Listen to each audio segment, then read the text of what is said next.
candidato numero 1 a Lumarzo è Mirko Gazzolo. Nato a Genova il 17 settembre 1958, è sposato, ha una figlia. Diplomato alla scuola media inferiore e pensionato dopo aver svolto attività nell'azienda AMT come addetto all'esercizio. Tra la fine degli anni 80 e il 2000 ha maturato una lunga esperienza politica come consigliere comunale sia di maggioranza sia di opposizione a Bargagli.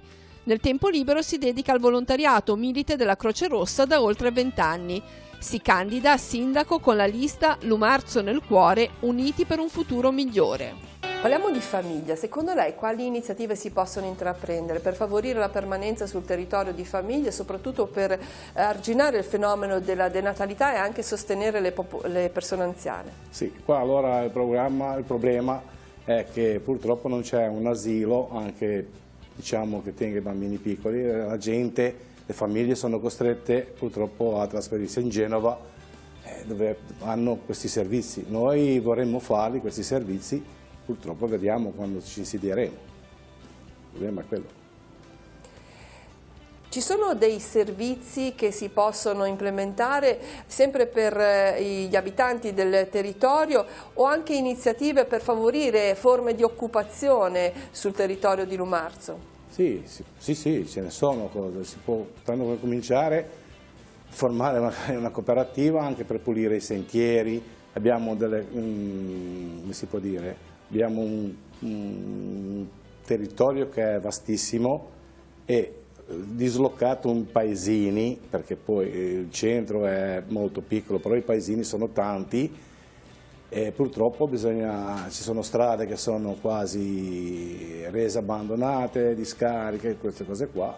Se ci fosse qualche cooperativa che si potesse fare tutto questo qua, taglio dei rami, manutenzione stradale, poi ci sono gli anziani, cioè ci vuole un servizio tipo dalla sanità, dove noi sappiamo che ci sono dei locali, dei posti che il comune ha come sono suoi, e di poter riutilizzare e portare, non so, un pool ambulatorio lì nel centro, per poter fare invece di fare gli esami del sangue, devono andare a Bargagli perché l'ASL lì è già d'accordo con l'ASL. Poi un'altra cosa che sta partendo questo progetto, che sono infermieri che vanno nelle case, che vanno a vedere gli anziani, che collaborano col dottore di famiglia. Cioè, questo deve partire, è già partito a Toriglia, è già partito a Neirone, cioè sono già comuni che sono già attivi, Lumarzo è ancora un po' indietro. Noi cercheremo di farlo andare avanti. Quali infrastrutture a suo avviso sarebbero necessarie per migliorare la vivibilità del paese, della vallata, favorendo anche un rilancio di quelle che possono essere le forme di economia locale? Sì, lì adesso anche stasera abbiamo un incontro con i commercianti, vediamo un attimino, ascoltiamo i loro problemi, noi vorremmo fare qualcosa, tanto modificare la viabilità in maniera che il turismo arrivi, se c'è qualche bed and breakfast, c'è locali che siano aperti a orari un po' diversi da quelli che sono adesso, per arrivare un pochettino, aiutare i commercianti a poter rialzarsi, cioè non devono sempre andare a comprare ai supermercati, ma portare la roba lì sul territorio, logicamente i prezzi, cercare di aiutare, ecco, per i prezzi e tutto.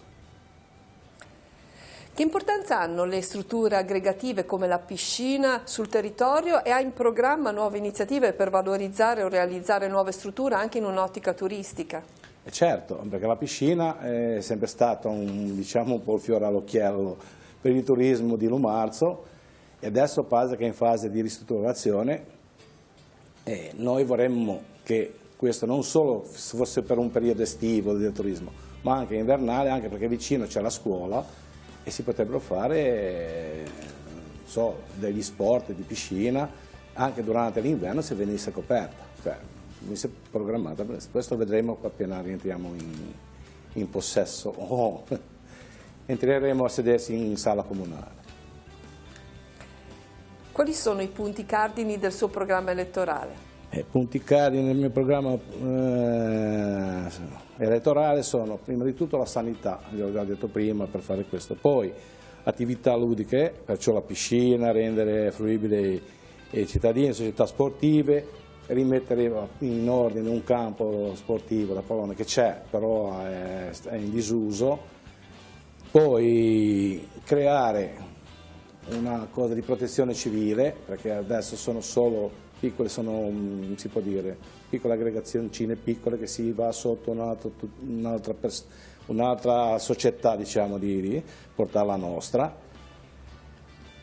Gli anziani, purtroppo è un paese che gli anziani, per attrarre i giovani creare qualcosa di moderno anche, perché purtroppo i giovani ci lasciano e vanno in altri posti dove non, qua da noi non c'è una sala da ballo, non c'è niente. C'è un piccolo bar che faceva anche da sala da ballo, però adesso è in gestione, vediamo un attimino, lì sarà da studiare quando saremo lì seduti e vediamo. E recupero del territorio, le pulizie dei sentieri, come vi ho detto, perché ci sono dei bei sentieri, passi in cui abbiamo la casa di Frank Sinatra, che è un museo, fanno la festa una volta all'anno, vorremmo renderla un po' più, diciamo, metterla anche noi, ormai con Facebook, queste cose qua. Sono sicuro che se mettiamo in ordine tutto questo territorio, la gente, i turisti arrivano. E come arriva il turista, arriva anche il lavoro per il commerciante, il ristorante, cioè c'è un po' tutto. E poi logicamente mettere in sicurezza le strade, perché la strada statale, provinciale, comunale, perché è un disastro, un vero disastro. Ancora circa 4 minuti, vuole aggiungere qualcosa? Ma il programma è quello, promesse non ne facciamo, abbiamo una cosa che noi promettiamo, l'unica cosa che promettiamo, saremo presenti, io con la mia squadra, che è formata con le quote rosa, siamo 4 e 3 le quote rosa, perché purtroppo è così, no, purtroppo sul senso meglio, voglio dire, potremmo averne di più ma non si può. Sono tutta gente, sono un po' giovani e siamo un po' anziani, cioè anziani, vabbè, una certa età, e cercheremo di far lavorare anche i giovani, questi qua hanno volontà di lavorare, sono promettenti, si mettono il loro impegno, gli daremo i loro incarichi e vedremo che sarà una cosa buona. Per me sicuramente ho cercato di scegliere il meglio, poi vediamo. Il candidato numero 2 a Lumarzo è Daniele Nicchia, nato a Genova il 25 maggio 1975 e sposato. Laureato in ingegneria meccanica, svolge attività come quadro direttivo alla Fincantieri. È capogruppo consigliare da 10 anni al fianco del sindaco Guido Guelfo. Nel tempo libero collabora con le parrocchie ed ha ricoperto diversi incarichi nel mondo delle bocce. Alle amministrative 2019 si candida appoggiato dalla lista per Lumarzo Daniele Nicchia sindaco. Parliamo di famiglia. Quali politiche si possono attuare per l'entroterra per sostenere le famiglie, arginare il fenomeno della denatalità e sostenere anche le persone anziane?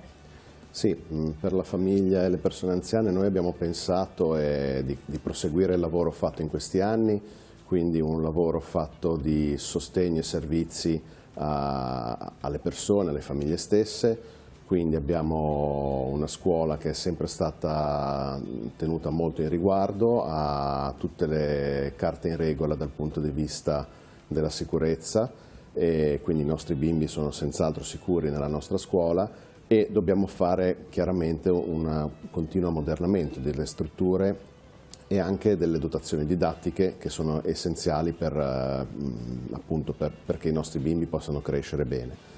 E per i bambini poi chiaramente abbiamo in mente anche nuovi giochi nei parchi e nuove strutture sempre all'interno dei parchi giochi esistenti.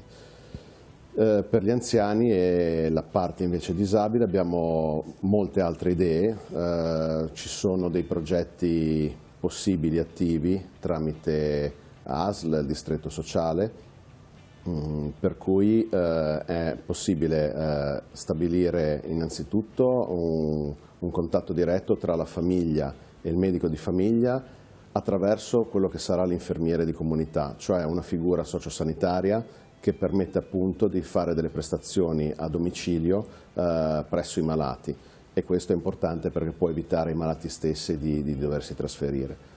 E un'altra possibilità è quella che viene chiamata RSA aperta, cioè la possibilità che il personale della nostra residenza protetta, che è uno dei nostri fiori all'occhiello, possa andare direttamente presso i malati a come dire, eseguire quelle pratiche, quelle prestazioni sanitarie che sono necessarie al malato, e sempre chiaramente in accordo al medico di famiglia. E un'ulteriore possibilità è quello di poter avere il servizio sociosanitario della residenza protetta durante alcuni fenomeni di allerta meteo. Questi sono tutti progetti che si possono fare in breve tempo, ecco, perché i finanziamenti pare che ci siano e non dovrebbe essere un problema. Poi c'è un'altra tematica, è quella legata alla disabilità, e vogliamo creare almeno un alloggio per disabili autosufficienti, un alloggio protetto che possa permettere appunto alle persone con disabilità di poter vivere una vita serena, e anche per questo sono necessari alcuni fondi, ma pensiamo di poterli trovare facilmente.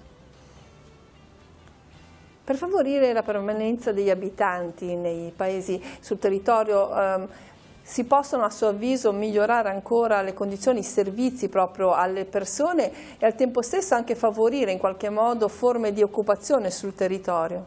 Il territorio non permette, tramite grandi spazi che in realtà non sono disponibili, di poter avere grandi attività. Le attività possibili sono quelle del commercio, dell'artigianato, dell'agricoltura, del terziario in generale, dei servizi alla persona, alla famiglia. Quindi su questo di sicuro noi saremo al fianco di quelle persone che vorranno attivarsi per fare qualcosa. La ricettività, la ristorazione, i piccoli negozi, insomma ci sono tante possibilità di sviluppo e vogliamo coglierle. Dalla nostra parte dobbiamo dare delle infrastrutture, chiaramente la viabilità, quindi mantenere le strade. Un'altra tematica è quella della banda larga, che è possibile svilupparla in tutta la valle, ma quello diventa un progetto dell'intera Val Fontana Buona, e poi chiaramente un progetto legato alla tematica della videosorveglianza, che ci permetterà di avere un controllo del territorio sia a fini ambientali che a fini della sicurezza dei cittadini, perché i cittadini possono star sicuri nelle loro case e nelle loro attività.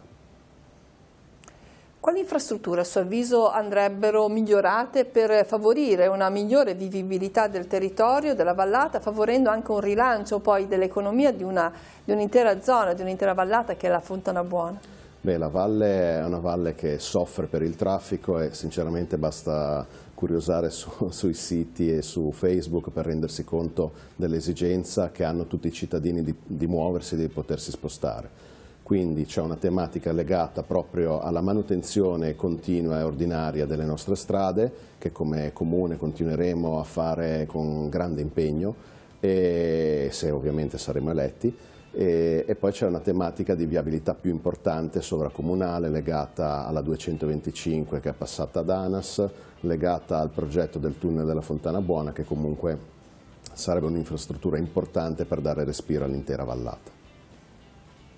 Che importanza hanno a suo avviso i luoghi di aggregazione come la piscina che esiste a Lumarzo sul territorio e che ha in programma nuove iniziative per valorizzare o realizzare nuove strutture? Sì, chiaramente la piscina è uno degli altri fiori all'occhiello, diciamo, della nostra comunità. È una struttura a cui teniamo molto, stiamo facendo delle importanti opere di manutenzione straordinaria proprio in questo periodo, prima della riapertura estiva. È un punto dove appunto si aggregano i giovani, si aggregano le famiglie, vengono persone anche da fuori territorio, da fuori vallata, da Genova, da Recco, insomma questo è senz'altro un elemento da sviluppare e valorizzare. E poi ci sono tante altre possibilità sul nostro territorio, bisogna viverlo, bisogna in qualche modo venirci a trovare. Ecco. Anche in un'ottica turistica? Sì, anche in un'ottica turistica, perché comunque alle spalle della valle, sul crinale, passa l'Alta Via dei Monti Liguri. Siamo comunque il paese dove è nata la mamma di Frank Sinatra, quindi vogliamo in qualche modo legare un po' il nome di Frank Sinatra alle nostre frazioni. Abbiamo delle architetture millenarie e centenarie sul nostro territorio, senz'altro, che sono valorizzate dalle associazioni, dai singoli, dai cittadini, con quella forma di grande affetto che ha la gente dei nostri paesi. Su quali punti cardine si fonda il suo programma elettorale? Beh, il programma elettorale si basa innanzitutto sulla continuità con l'amministrazione precedente di Guido Guelfo.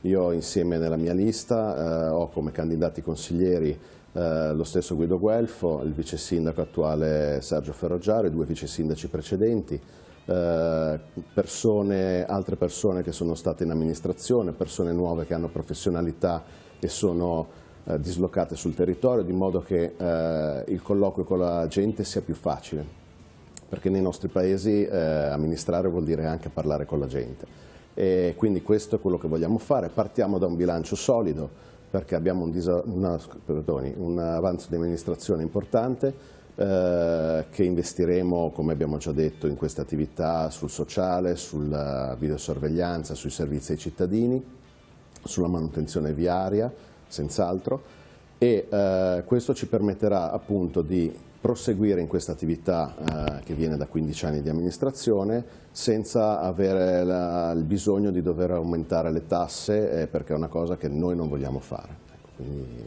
riteniamo che il bilancio sia solido e possiamo proseguire in questa attività amministrativa. Ancora 2 minuti abbondanti a disposizione, vuole aggiungere qualcosa? Di sicuro nei nostri paesi è molto importante la presenza delle persone, delle associazioni, del volontariato. In questo momento fare nomi di associazioni uno sbaglia di sicuro, perché se le dimentica, si dimentica senz'altro di fare qualche nome, e quindi noi non vogliamo minimamente dimenticare nessuno. Sappiamo che in tutte le frazioni, in tutti i paesi, nel capoluogo ci sono tantissime, decine e decine di persone che lavorano in silenzio per il Paese, e noi vogliamo dargli una mano, semplicemente questo. Innanzitutto per fare un cambiamento, dopo 15 anni della stessa maggioranza, della stessa giunta, se vogliono qualcosa di diverso penso che sia il momento giusto per cambiare un attimino. L'ho già detto, noi non promettiamo niente, ma ciò che abbiamo lo faremo.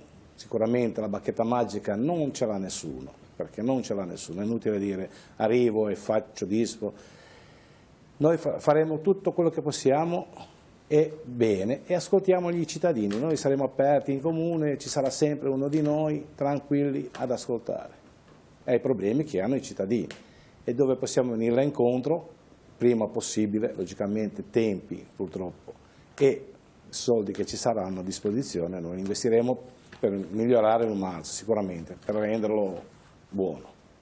Ma noi riteniamo di aver lavorato bene in questi 10 anni, da quando io sono in amministrazione. Buona parte della lista era già presente prima, nei 5 anni precedenti. Ritengo che abbiamo fatto un ottimo lavoro. Ci sono tante cose da fare ancora, e ritengo che insieme al mio gruppo potremo davvero farlo per il meglio dei nostri cittadini. Ci sono tutte le possibilità per riuscire a farlo, ma chiaramente abbiamo bisogno del voto di tutti quanti, e quindi chiedo ai cittadini di esprimersi per la lista numero 2, per Lumarzo Daniele Nicchia Sindaco.